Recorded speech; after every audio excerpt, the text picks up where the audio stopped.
Magandang araw sa inyong lahat. 10 balls nga pala ang laro namin dito ng kasamahan ko. Dito ay long shot ang tira niya na may konting pina, tapos medyo nakadikit ang pamato. Kaya medyo mahirap sa kagaya namin na di naman ganoon kaalam sa ganitong sports.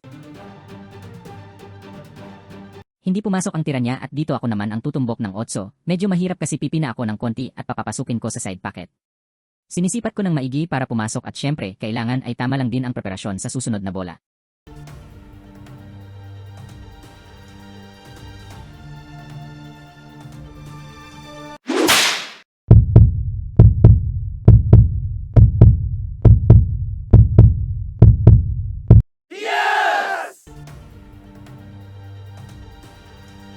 Dito ay tira 9 ako dahil pumasok ang 8. Ang plano ko is pabalikin ang pamato para sa preparasyon sa Jis.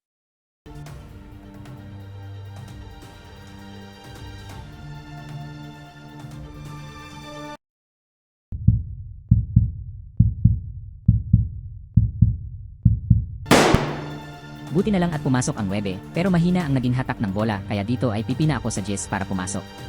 Medyo mahirap ang tira na ito.